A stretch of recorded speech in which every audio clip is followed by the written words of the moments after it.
Hi everybody, Bob Wilkie here with you with my good friend Dean Swatsky. And we're here to share some very important stuff with you. It's a different format. We've never tried this before. We're going to see how it works. But today we're going to be talking about one of the foundational pieces of being a role model. We're also going to clarify what being a role model actually means, because a lot of people use the word but don't necessarily understand the full power and implications of what a role model can do. For sure. Quite often they just get lost in their own oblivion. They end up doing stuff they don't even know what they're doing up there on the bench, and all of a sudden they realize, gee, I think everyone just saw me do that. Right. And that's, we've been in this game a long time. I've been doing this for 30 some years. Dean, your experience again, 30 some years working with coaches and athletes. So we're coming from a place of experience where we can talk about what we've seen through history. Right? You think back to 20 years ago, 30 years ago, what it was like to have a coach. And we were scared to death of that coach. That was a dark time, I think, in the history of coaching, for sure. So, some of the things that we've learned that are really important is a lot of coaches don't really understand the effect that they have on an athlete. Yeah, and we want you guys to have a positive effect on athletes. So we're going to go through some strategies for you, so you can have that positive role model, that positive modeling effect for your athletes. And 24 years of playing organized sports, I can count on one hand the number of coaches that really had a positive effect on me. Yeah, and that's too bad. And again, we think things have changed. We think that our coaches now, you guys probably a lot better than they were about 30 years ago. But there's always room for improvement, and that's why we're here. And lastly here in history is a lot of coaches that we've worked with just don't understand all the aspects of being a good role model. I mean, you've trained a lot of coaches throughout your career, Dean. How many have you met that you felt really understood the power of being a role model? Well, like I said before, Bob, things have changed over the years. The younger kids coming out into the world of coaching now seem to have a better grasp on that, and I think it's just what they've went through. Sometimes they don't want to go through that again, and I think that things are changing, so I think we're on the right track. When we talk about being a role model, there's a great definition on your screen here, and it's a person whose behavior, example, or success is or can be emulated by others, especially young people. And I think there's a couple of words that are really critical for me there: behavior and emulate by young people. Yeah, and behavior, it's not always what you say, it's what you're doing. And like if your players are in the middle of a game, they don't often hear what you're saying, but they'll look down the bench and they'll see you raising your arms and screaming at a ref. And the next thing that's going to happen is, you know what? All of a sudden they're screaming and yelling at the ref. So let's work on the positive things that you can do to be a good role model. Yeah. Again, on the slide you're going to see it talks about do they prepare as you do? Do they have the work ethic that you do? Do your actions inspire them to overcome the barriers? Because the one thing that I think coaches forget a lot of times, these kids are scared to death of a lot of the things that they have to face. Yeah, it's a tough world out there, and sport can bring out the best in you, but it can also bring out the worst in you. You know what they say, if you ever want to know about someone's character, go golfing with them, and you'll figure out what's going on pretty soon. That's how we got to know each other. We got a great example here. This is a fantastic video. Make sure you're paying attention. If you got to go go to the bathroom break or grab a water, go ahead and pause it. But you really need to watch this because there's some great examples of being a role model. Pee-wee football for 8 to 10-year-olds. And for the most part, the parents on the Jupiter side of the field, while boisterous, were under control. But on the other side of the field, then you need to stay with me and act like you want to play this game. I am. No, you're not. And you're not. You're moping around, going, how come I'm not getting to play? This is the visiting team from another town up the Florida coast. On this side of the field, the atmosphere is a little more, well, let's call it intense. Oh, I guess they got that one too, huh? Yeah, they'll get them all, I'm sure. Hey! What is that? Come on, guys! You're killing me! Ray Jones can see this crap! He's Robert Shepard, the in-your-face visiting team coach and parent of one of the football players, who seems to adhere to that old saying that dancing is a contact sport. Football, even pee-wee football, is more like nuclear war. The intensity seemed at an awfully high level. Do they enjoy that, or do they? If they don't enjoy it, is it good for them? They love Give it. it from me. We love It's it. not badminton, it's football. You go out there The not kids love intense, you're going to get hurt. We teach them discipline. We teach them teams. We teach them as there is no I in team. You know, the organization. It all rolls into their later as they grow up in life to realize this is the way things are built. And the moment between you and the referee? I was wrong. I got a little upset because I seen a few things at the referees. I realized they can't catch it all, but Ray Charles could have caught a couple of those plays. These kids are trying to win a game and y'all ain't helping them none. They don't need you to holler either, all right? Now that's enough. How about some fair? Hey, come on, guys. How about fair officiating here? And to those who say it's too intense, there's too much emphasis on winning, and if they don't win, you know, what, they're losers and that type of thing. What do you say? No. When they don't win, you've also got to be able to build them up and get their confidence back up that they lost, but that doesn't mean that they're not worth what practicing.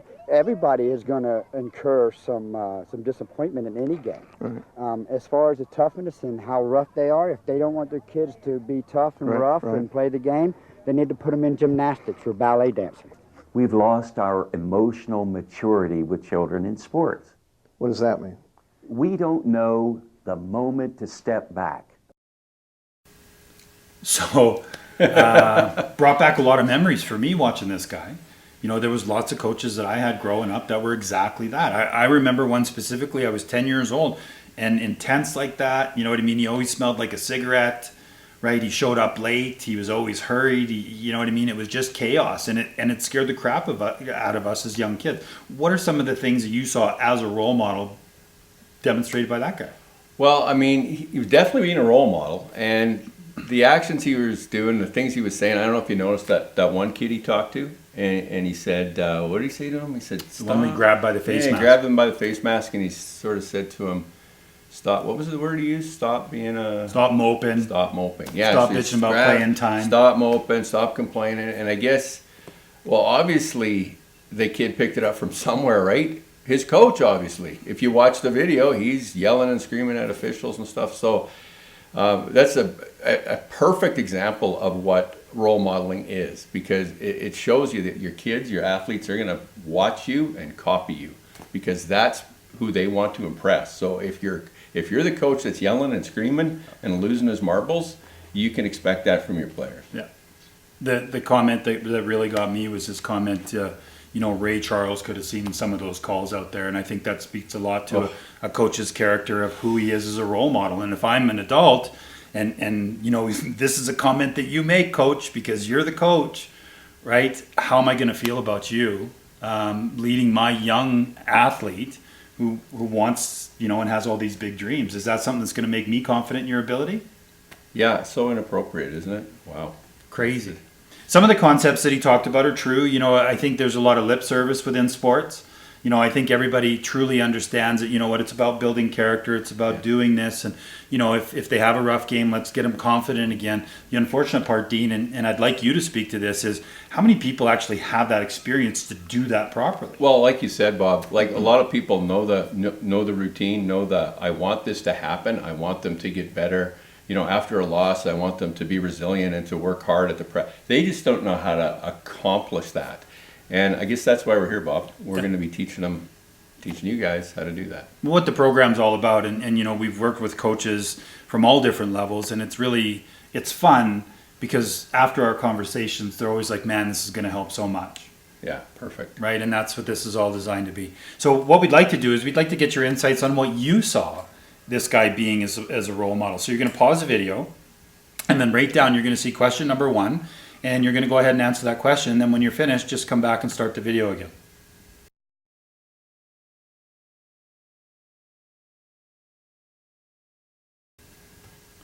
So he makes that comment about Ray Charles, and we talk about respect, right? Yeah. The definition you're going to see here is esteem or for or a sense of worth of a person.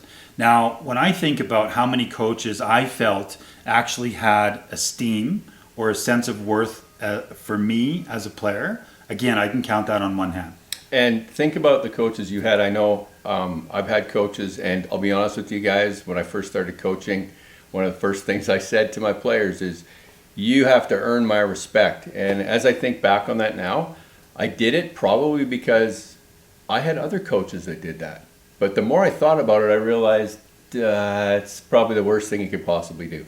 I think probably the better thing to do with you guys, with coaches, maybe the best thing for you guys to do is at the start of the season when your team comes in, you can say to them, hey, guys, we want to talk a little bit about respect.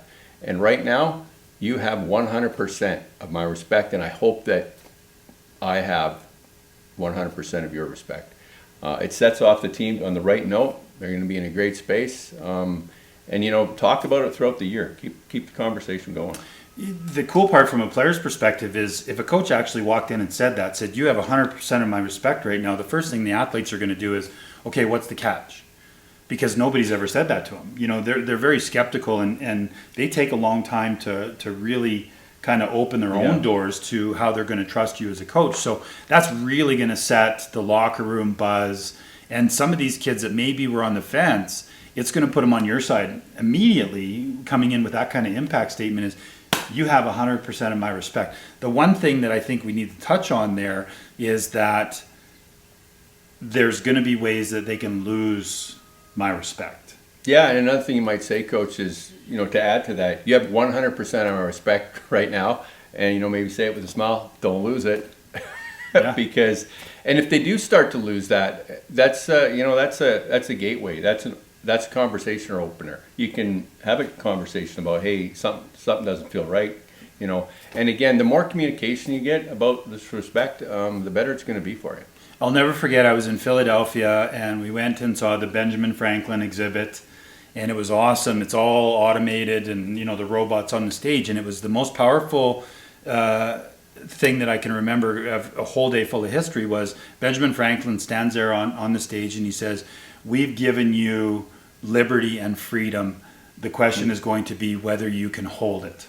Yeah. And I think that, it's great for a coach to say that I'm going to give you that respect, and our job as a role model, I think, is really to help them understand when they're losing our respect, why they're losing our respect, and most importantly, what they can do to gain that respect back. And vice versa. Totally. Yeah. Got to be open as a coach to feedback from the players. So as we get into kind of the meat of what respect is, right? Why do they have to earn your respect? Why is it that a coach comes in and says, you've got to earn my respect? Why should an athlete, a young person who has no life experience, have to come in and try and earn something and then not been given any guidance either? How many times do coaches, Dean, have you seen where they don't give any guidance how they're going to earn that respect? Yeah, it's one of those concepts that's out there that everybody hears, respect. And I think for the most part, people understand, the basics of respect. But again, it's why put that pressure on an athlete to do that? Yeah. Like, you're all on the same team, coach, players, parents. You don't need to add more stress to that kid by demanding one thing right at the start of the year. It's kind of odd, if you ask me. Well, and I think it's really cool because we've been talking about this for a while, but what would happen if a young athlete came into your room and said, Coach, I heard what you just said, I've got to earn your respect, blah, blah, blah. But I tell you what, you've got to earn my respect. Well, you know what I would do? I'd probably laugh, chuckle like I just did. I looked that young fella right in the eye, and I would say, I've got 100% respect. The fact that you had the strength to come up and say that to a coach that he might not even know me. Right. That's getting into leadership. That's what that is. I'm impressed with that. Right. And those are the types of things that we have to be prepared for, because the kids of today, they just might walk in and say that. When we talk about respect and it really is about building that relationship and having that respect for each other. As an athlete, there was lots of times when a coach would make a decision in a game in the lineup that I didn't agree with. You know what I mean? Yeah. I can remember Game 7 of the Calder Cup Championship, and Barry Melrose was my coach. And he came to me and said, you know what, Bob, I think you've given everything you can give. We're going to make a change and we're going to put someone else in the lineup and take you out. Now, I was pissed. But the more I thought about it, that must have been a really tough decision for him too, because, we had a relationship where it was personal, where we could have that. And I remember sitting in the locker room at the end, and we won the championship, and we were drinking out of the champagne and smoking cigars. And quietly in my mind, I could think, you know what? I don't agree with what Barry did, but I absolutely respect the decision that he made. And it was the way that he handled it, and the respect that he had built and helped me build that really made that relationship strong enough where he could do that. And we both still felt good about what had happened. Yeah, and it's a lot of work and a lot of time. Like, that doesn't happen the second week into the season. And there's a lot of trust that has to come from that. And again, you probably respected Barry because, you know, he's a hard-working coach. He made some good decisions. And he was probably open about it, and maybe he told the players, this is why we're doing this is why we're doing that, and all that communication helps. And so from a coach's perspective, what do you think would be good for a coach when he knows that the respect is actually working? What are some of the comments that he might catch himself saying? To a player? Yeah. Or about a player. About a player, if you have to pull that player out of the lineup, that sort of thing. You can go back to your start of your season and your objectives for the season, and it should be about teamwork. It should be about the team. And if you can get everyone thinking that way, that it's best for the team, and you review that with them, and you remind that player, you know, hey, we came to these decisions early in the season. We talked about there's going to be some tough decisions down the line, and we talked about there's going to be some players that are going to need to make some sacrifices. Yep. And we talked about I'm the coach. I'm going to be making some decisions, and you might not agree with me, but I need your respect. I need your trust at that crucial time, and it's probably going to be in the playoffs. If you give them that information ahead of time and keep talking about it and reinforcing it and showing positive comments all year long about your players, it's a lot easier than just all of a sudden pulling something out of the hat. They don't know what's going on. Right. So, yeah. Yeah, not every decision that you're going to make or every action that you show, you know what I mean, is going to be favorable with everybody. Yeah. But if the respect's there, they're going to understand why you had to make that decision. I think that's one of the key aspects of the foundation of being a role model is having the respect levels at that level, so that you can do those things as a coach. Exactly. Right. Okay, so we're going to wrap this part up, and you know, we've talked a lot about the respect. We've talked a lot about the importance of being a role model. Some of the key points for you in our discussion that we want the coaches to really remember, right? We want them to walk away with things here when they turn the video off and they're laying in bed, and Bob and Dean are going to be in their head. Hopefully not for too long. Yeah. What is it that we hope that they get from this lesson? Well, it's just that your behaviors are seen by everyone all the time. So be very cognizant, be very aware of what you're doing in front of people. And even social media, you know, when you're doing comments like that. And it's tough sometimes because you're under the microscope up there, and you got to know that everyone's watching. Yeah. For me, I think it's, you know, showing the respect of your athletes that, you know what, they're showing up. They are trying their best, even though some days you may judge that they're not. Yeah. And keeping that respect level where you can have a relationship with that athlete, where you can have an honest conversation with them. And we're going to talk about accountability and all these other things as we continue to go. But really keeping it respectful in your locker room and the relationships that you have, not making it personal. It's about the performance. And right? you can be intense. You can be passionate. Just don't be disrespectful. Right. And I think that's where people really get fuzzed on the line is, well, I can't say anything to these kids. No, you absolutely can. And we're going to talk about it in the accountability piece. Yeah. But it all starts with respect and how respectfully you're delivering that message. Yeah. Good? Perfect. Well, thank you so much for this. There's questions down below. So we need you to answer those before you can move on to the next lesson. And next week, you'll get an email saying, hey, here's the next lesson. Hope that you've enjoyed. Any feedback you want to leave on this page, please do. Be respectful. Yeah, we'll see you next week. Yeah, thanks.